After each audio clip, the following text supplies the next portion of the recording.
আলহামদুলিল্লাহ আল্লাহ রাব্বুল ইজ্জতের দরবারে অসংখ্য শুকরিয়া ও সুজুদ যে রব্বে কায়নাত আমাদেরকে হজের মৌসুমে জুমার নামাজ আদায়ের লক্ষ্যে মসজিদে আসবার বসবার দ্বীনি কিছু আলোচনা করবার ও শুনবার তৌফিক দান করেছেন। সকলেই দিল থেকে কালিমাতুশ শুকর আদায় করি আলহামদুলিল্লাহ। আল্লাহ তাআলা মানুষের উপরে যত নিয়ামত দান করেছেন,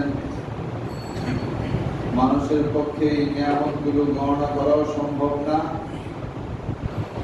কামা হকহু আল্লাহ তাআলার শুকরিয়া আদায় করাও সম্ভব না।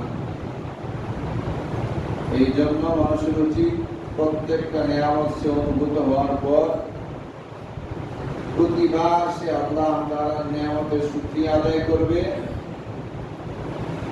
সাথে সাথে মনে মনে এই খেয়াল করবে যে আমার এই শুকরিয়া রব্বুল আলামিনের দয়ার তুলনায় একেবারেই সামান্য।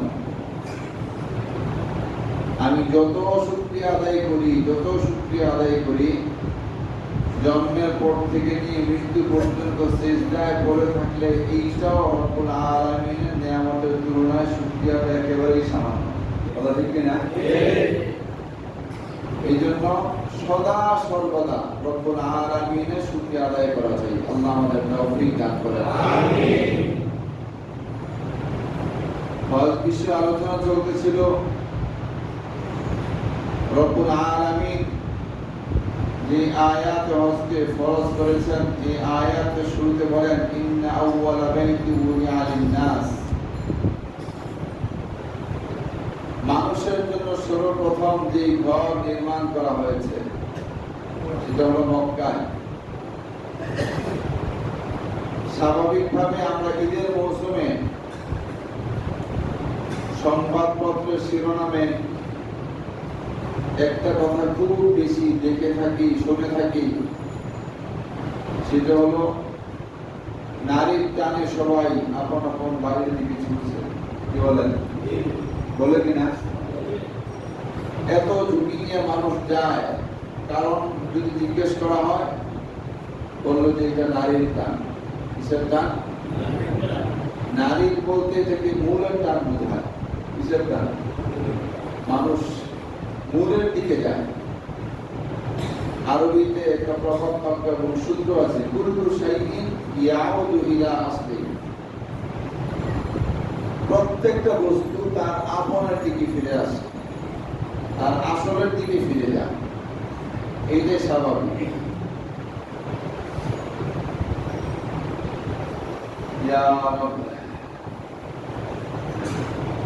মানুষ যেহেতু জান্নাতি ছিল, মানুষের আদি পিতা যেহেতু জান্নাতে, ওনাকে বড়িটাও তৈরি করা হয়েছে, জান্নাতেই দিয়েছেন। তিনিও যে জান্নাতে ছিলেন, ওনার সমস্ত আওলাদদেরকে নিয়েই জান্নাতে ছিলেন। আমরাও জান্নাতে ছিলাম, বড়িটা না, বলো রূহটা।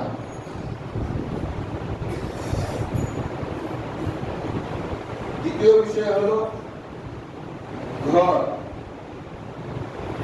সকালবেলা যখন বাসা থেকে পাখিগুলো উড়ে যায়, কোনদিন পূর্ব দিকে, কোনদিন পশ্চিম দিকে, কোনদিন উত্তর দক্ষিণ দিকে যায়, যেখানেই যায় দিন শেষে পাখিটা উড়ে উড়ে আবার তার বাসায় আসে। কি বলেন? কুল্লু শাইইন ইয়াউদু ইলা আসলিহি, সব বস্তু তার মূলের দিকে ফিরে যায়। আমাদেরও রব্বুল আলামিন কোরআনে কারীমের এই আয়াতে বললেন ইন্না আউওয়ালা বাইতি উযিআ লিন-নাস, মানুষের জন্য সর্বপ্রথম যে ঘর পৃথিবীর বুকে রাখা হয়েছে সেইটা হলো মক্কায় বাইতুল্লাহ, কাবা বলা হয়। সঙ্গত কারণেই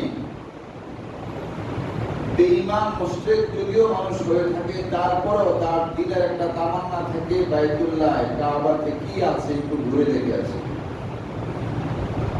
কি বলেন?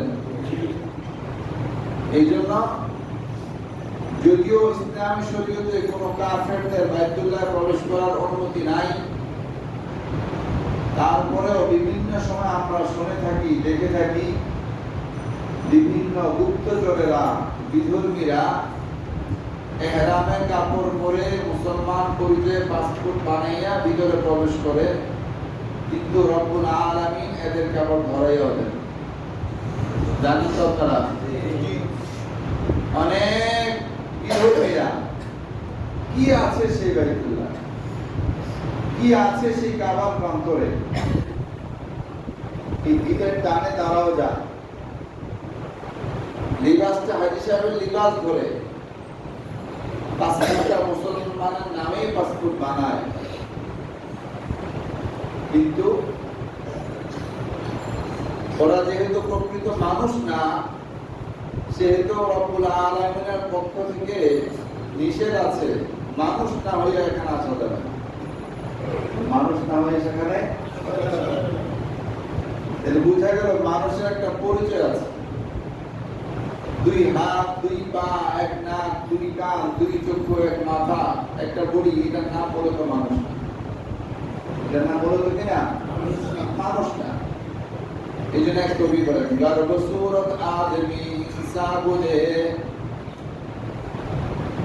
গর্ব সুরত আদমি সাবুদে, আহমদ আবু জাহল হাম এক সাবুদে।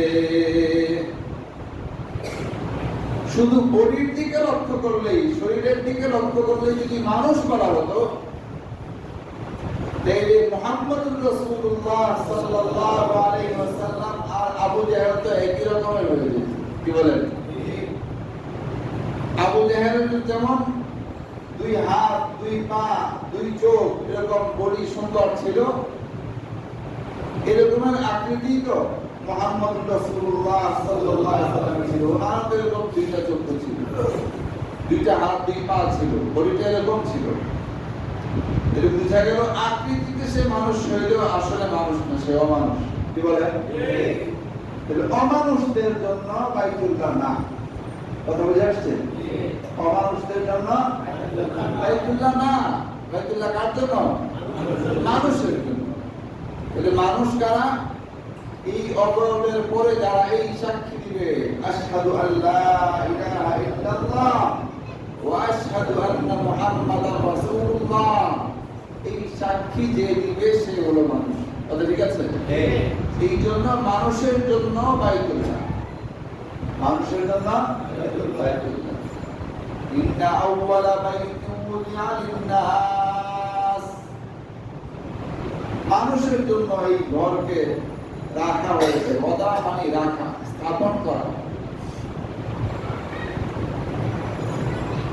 বুঝা গেল এই বাইতুল্লাহ প্রথমে এখান থেকে বানানো শুরু হয় নাই, অন্য কোথাও বানানো হয়েছে আর এখানে এসে স্থাপন করা হয়েছে। কিভাবে বুঝাবো? অন্য কোথাও বানাইয়া যে এক জায়গায় স্থাপন করা যায়, উদাহরণ আমাদের দেশের মানুষের বুঝতে খুব বেশি গবেষণা করতে হয় না। এই যে তিরুপতি যে বড় ব্রিজটা বানানো হয়েছে, ঢালাইটা কি এখানে দেওয়া হয়েছে? এখানে দেওয়া হয়েছে? অনেক পরে পরে এখানে পিলারটা গাড়া হয়েছে, বাকিগুলো অন্য জায়গায় বানানো হয়েছে, এখানে এসে জাস্ট জয়েন দেওয়া হয়েছে, তাই না? তাহলে বোঝা গেল যেখানে যে জিনিসটা আছে এখানেই বানাইতে হবে, বিষয়টা এরকম না, অন্য কোথাও বানাইয়া স্থানান্তরিত করা যায়। এই জন্য আল্লাহ বলেন, ইন্না আউওয়ালা বাইতিন উযিআ লিন-নাস, প্রথম বাড়ি মানুষের জন্য যেটা, সেটা হলো স্থাপন করা হয়েছে। এতে বোঝা গেল এইটা মূলত দুনিয়ার বাড়ি না, যে এখানে বানানো হয়েছে, এটা মূলত জান্নাতের বাড়ি। সুবহানাল্লাহ। মূলত কোথাকার বাড়ি? জান্নাতের বাড়ি। আদম আলাইহিস সালাতু ওয়াস সালাম দুনিয়ায় আসা 2000 বছর আগে আল্লাহ সুবহানাহু ওয়া তাআলা এই বাইতুল্লাহকে সেখানে ফেরেশতাদের মাধ্যমে স্থাপন করেছেন। কয় হাজার বছর আগে? আদম আলাইহিস সালাম দুনিয়ায় আসার কত বছর আগে?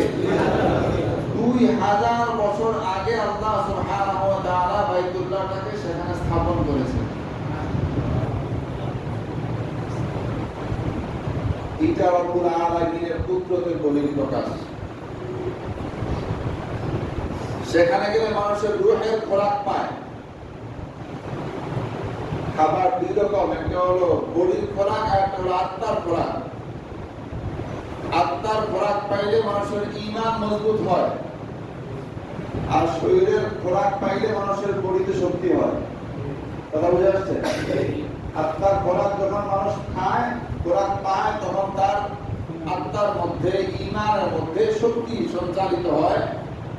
আর বডির খাবার যখন খায়, মানবিক চাহিদা পুরা করার জন্য খাবার যেটা খায়, ওই খাবার গ্রহণ করার পরে তার শারীরিক শক্তি অর্জন হয়। যেহেতু মানুষের জন্য প্রথম ঘর বাইতুল্লাহকে নির্মাণ করা হয়েছে, কাবাকে, তাহলে মানুষ আসার আগেই সেটা ব্যবস্থা করা হয়েছে। এই উদাহরণ দুনিয়ায় ঘুরি ঘুরি প্রত্যেকটা মানুষের জন্য। আমরা যখন দুনিয়াতে আসি নাই, আসবো, প্রক্রিয়া চলতেছে, তখনই রব্বুল আলামিন আমাদের খাবারের ব্যবস্থা করে রেখেছিলেন। কি বলেন? মায়ের বুকে আমাদের খাবারের ব্যবস্থা করেছেন আসার পরে না আসার আগে থেকেই? তাহলে মানুষ আসার আগে থেকেই তার কি কি প্রয়োজন রব্বুল আলামিন আগে থেকেই সব ব্যবস্থা করে রাখেন। সেই হিসেবে বাইতুল্লাহকেও, এটা যেহেতু মানুষের ঘর, মানুষের প্রয়োজনের ঘর, মানুষের রূহের খোরাকের জায়গা, এই জন্য আদম আলাইহিস সালাম দুনিয়ায় আসার 2000 বছর আগে আল্লাহ ফেরেশতাদের মাধ্যমে এই ঘরকে স্থাপন করেছেন। সুবহানাল্লাহ। বাহ্যিকভাবে আমরা যখন ভবন করি, একটা উচ্চতা 12 ফিট, 14 ফিট, 15 ফিটের বেশি তো কেউ যায় না। কি বলেন? বাইতুল্লাহ বর্তমান যে স্ট্রাকচার আছে, বর্তমান যে ঘরটা আছে, কাবা ঘর, জমিন থেকে 36 ফিট উপরে। জমিন থেকে উচ্চতা কতটুকু? 36 ফিট। 36 ফিট জমিন থেকে একেবারে উপরের অংশটা পর্যন্ত উচ্চতা হলো 36 ফিট। কিন্তু নিচে কতটুকু? প্রত্যেক ঘরের নিয়ম হলো এটা যত উপরে উঠবে সেই অনুপাতে নিচের দিকে করতে হবে। কি বলেন? একতলা ভবন বানানোর জন্য নিচে এরকম 5 হাত মাটি করলেই, খালি ইটের গাঁথনি দিলেই হয়। অনেকে 5 হাত পর্যন্ত যায় না, 3 হাত দিলেই হয়। কি বলেন? কিন্তু 2 তলা ভবন বানাইতে হইলে এরকম করে আরেকটু বেশি করে, পিলার মজবুত হওয়ার জন্য সেখানে আরো ব্যবস্থা নেয়। কিন্তু বাইতুল্লাহর উপরে যদিও 36 ফিট, নিচের দিকে ওলামায়ে কেরাম লেখেন তাহতা সারা।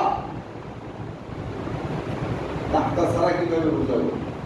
তাহতা সারা হলো জমিনের স্বাভাবিক যে অংশ আছে, আমরা হাঁটাচলা করি, এই অংশ পৃথিবীর যে কোনো জায়গা থেকে যখন বোরিং করা হয়, গর্ত করা হয়, সর্বোচ্চ 9.5 থেকে 10 মাইল পর্যন্ত গভীরে যাওয়া যায়। এরপরে গভীরে কোনো মেশিন দিয়ে এই পর্যন্ত যাওয়া সম্ভব হয় না। কথা বুঝে আসছে? স্বাভাবিক জমিন থেকে পৃথিবীর যে কোনো প্রান্তরে গর্ত করতে করতে 9.5 থেকে 10 মাইল পর্যন্ত নিচে যাওয়া যায়, এরপরে যাওয়া সম্ভব হয় না। একেবারে সর্বশেষ যেই মাটি, এটা কালো মাটি, তাহতা সারা, ওই অংশটাকে বলা হয়। তাহতা সারা ওই অংশটাকে বলা হয়। তাহলে কাবা শরীফের উচ্চতা যদিও 36 ফিট, কিন্তু নিচের গভীর হলো তাহতা সারা পর্যন্ত, অর্থাৎ 9.5 থেকে 10 মাইল পর্যন্ত নিচের দিকে। কথা বুঝে আসছে? তো বলতেছিলাম, এই যে আমাদের অনেক মানুষের, বেঈমান হোক, মুসলমান হোক, ইমানদার হোক, প্রত্যেকের দিলের একটা টান আছে বাইতুল্লাহ পর্যন্ত। বাইতুল্লাহর সাথে প্রত্যেকের একটা দিলের মহব্বত আছে। কেন? কুল্লু শাইইন ইয়াউদু ইলা আসলিহি, প্রত্যেক বস্তু তার আপন গন্তব্যের দিকে ফিরে যায়। যেহেতু ওই বাইতুল্লাহটা মানুষের জন্য বানানো হয়েছে, আমাদের জন্য বানানো হয়েছে, এই জন্য আমাদের দিলে প্রত্যেকের দান আছে সেদিকে যাওয়ার। কি বলেন, আছে কিনা? আল্লাহ তাআলা সকলকে কবুল করেন, আমিন। এই ঘরকে রব্বুল আলামিন সাধ্য যাদেরকে দিয়েছেন তাদের উপর ফরজ করেছেন। কেউ যদি মনে করে আমি হজ আদায় করলাম তো আল্লাহর উপর ইহসান করলাম, আল্লাহ তাআলা বলেন যে না, এটা তোমার ভুল চিন্তা।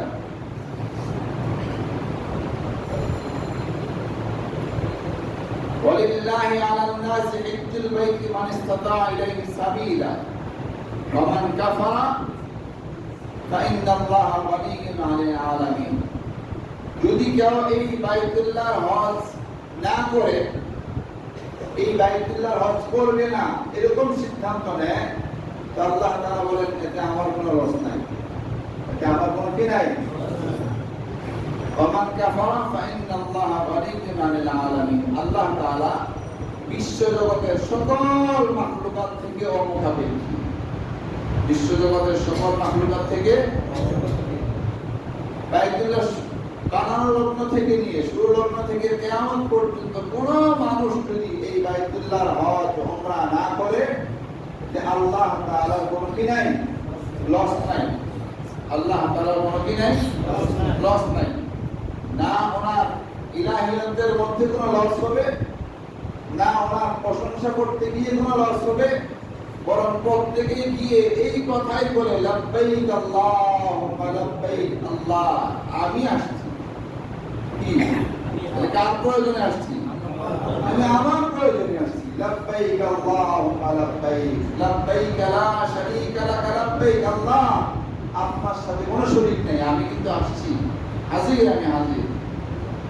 ইন্নাল হামদা ওয়ান নি'মাতা লাকা ওয়াল মুলক, আল্লাহ সকল প্রশংসা আপনার, ওয়ান নি'মাতা সকল নিয়ামত আপনার পক্ষ থেকে, লাকা সব আপনার জন্য, ওয়াল মুলক রাজত্বটাও আপনার, রাজত্বটাও কার? আপনার। সম্ভবত ধনী কোন রাষ্ট্রের রাজা যদি হজ করতে যায়, লাকা ওয়াল মুলক এই ঘোষণা মানে সেখানে দেয় না নাকি? কি বলেন, দেয়? এই ঘোষণা দিতেই হবে সেখানে। তুমি যত বড়ই রাজা হও, এই রাজত্ব তোমার না, এটা আল্লাহ তাআলা। এটা কার? আল্লাহ। লাকা ওয়াল মুলক লা শারীকা লাক। আমি আবারও ঘোষণা দিচ্ছি, আপনার সাথে কোনো শরীক নেই, আপনার সাথে কোনো। আল্লাহ আমাদের সকলকে এই ঘোষণা সেখানে গিয়ে বারবার দেওয়ার তৌফিক দান করেন, আমিন। জোরে বলি আমিন, আমিন।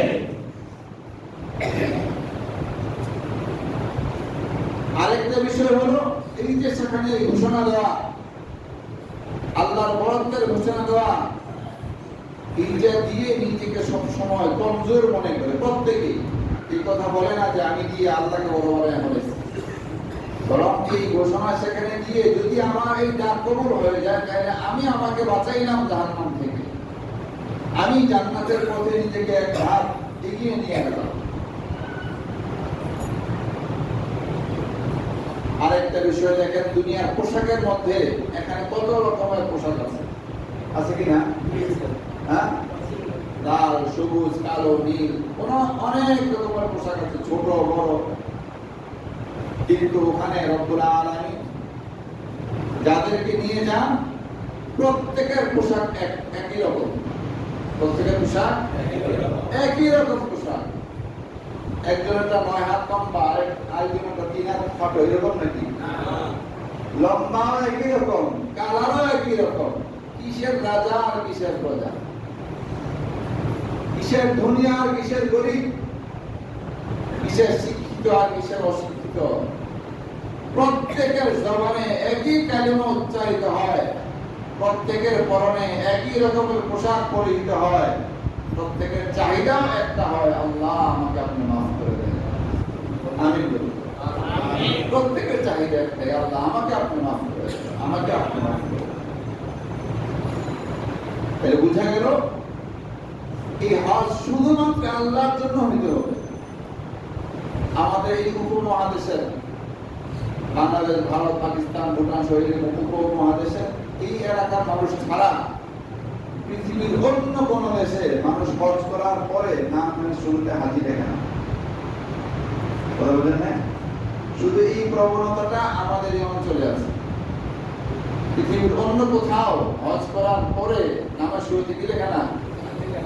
আমি এক বিয়েতে গেলাম, বিয়ে পড়ানোর জন্য, তো যিনি উকিল হবে একজনে তার নাম বলছে, নাম যে বলছে নামের শুরুতে হাজি বলে নেন।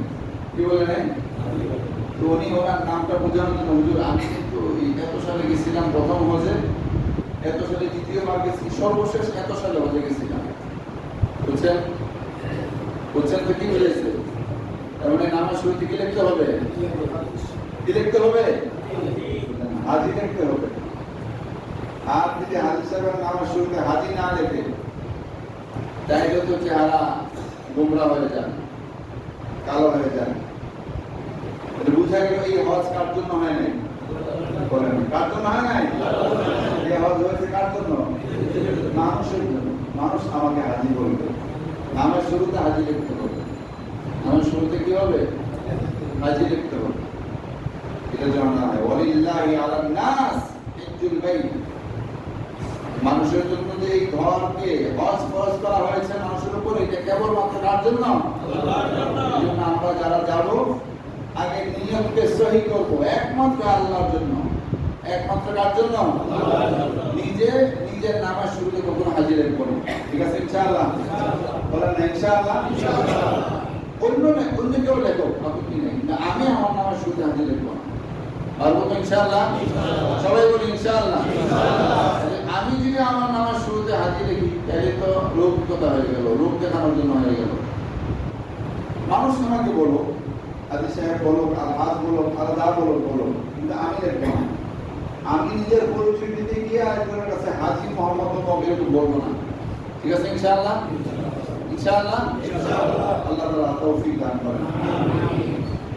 হযরত আবু হুরায়রা রাদিয়াল্লাহু তাআলা আনহু বলেন, سمعت رسول الله صلى الله عليه وسلم يقول من حج فلم يرفث ولم يفسق رجع كيوم ولدته امه। আবু হুরায়রা রাদিয়াল্লাহু তাআলা আনহু বলেন, হজের ব্যাপারে আমি রাসূলুল্লাহ সাল্লাল্লাহু আলাইহি ওয়াসাল্লামকে এই কথা বলতে শুনেছি, যে ব্যক্তি হজ আদায় করলো সেখানে গিয়ে কোন রকমের গুনাহ কাজ করলো না, কোন রকমের গুনাহ কাজ করলো না, এবং কোন রকমের ঝগড়ায় নিজেকে জড়াইলো না, সে এভাবে হজ করে ফিরে আসলো যেন আজ তার মা তাকে ভূমিষ্ঠ করলে যেমন তার একটা গুনাহ থাকে না, সে এই নিয়ম পালন করে হজ করে আসলে সে যেন এমন হয়ে গেল তার একটা গুনাহ রইল না। তবে এই ক্ষেত্রে বান্দার হক ইস্তেসনা। কি? মানুষের হক, বান্দার হক বাদ। বান্দার হক ছাড়া বাকি সব গুনাহ আল্লাহ মাফ করে দিবেন যদি এই নিয়মগুলো পাওয়া যায়। কথা বুঝে আসছে? সূরা বাকারার মধ্যে 196 নম্বর আয়াতে রব্বুল আলামিন একটা শর্ত দিয়েছেন কাদের হজ কবুল হবে। রব্বুল আলামিন বলেন, ফালা রাফাতা ওয়ালা ফুসুকা ওয়ালা জিদালা ফিল হজ। হজ করতে গিয়ে ফালা রাফাতা, রাফাতা অর্থ হচ্ছে বৈধ স্ত্রীর সাথেও সেখানে স্বামী স্ত্রীর সুলভ আচরণ করা যাবে না। ওয়ালা ফুসুকা, কোন রকমের কবিরা গুনাহের সাথে নিজেকে লিপ্ত করা যাবে না। ওয়ালা জিদালা, ছোটখাটো কোন রকমের ঝগড়া করা যাবে না। কয়টা কাজ? স্বামী স্ত্রীর সুলভ আচরণ করা যাবে না, কোন রকমের কবিরা গুনাহের সাথে লিপ্ত হওয়া যাবে না, এবং ছোটখাটো ছোটখাটো রকমেরও ঝগড়া করা যাবে না। এই তিন শর্ত যারা মেনে চলবে তাদের হজটা আল্লাহর জন্য হবে। কার জন্য হবে? আল্লাহ আমাদের তৌফিক দান করেন। এরপরে নবী আলাইহিস সালাতু ওয়াস সালাম বলেন, সাহাবায়ে-কেরাম জিজ্ঞেস করতেন নবী আলাইহিস সালামকে, আইয়ুল আমালি আফজাল? হে আল্লাহর রাসূল, সবচেয়ে উত্তম আমল কোনটি?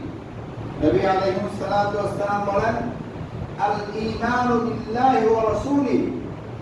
সবচেয়ে উত্তম আমল, সর্বোত্তম আমল হলো আল্লাহর প্রতি ঈমান আনয়ন করা। সুবহানাল্লাহ। আল্লাহ রাসূলের প্রতি ঈমান আনয়ন করা। এরপর সাহাবায়ে-কেরাম জিজ্ঞেস করলেন, সুম্মা আইয়ুন? এরপর উত্তম আমল কোনটি? নবী আলাইহিস সালাতু ওয়াস সালাম বলেন, আল জিহাদু ফি সাবিলিল্লাহ। আল্লাহ তাআলার রাস্তায় সশস্ত্র জিহাদ করা।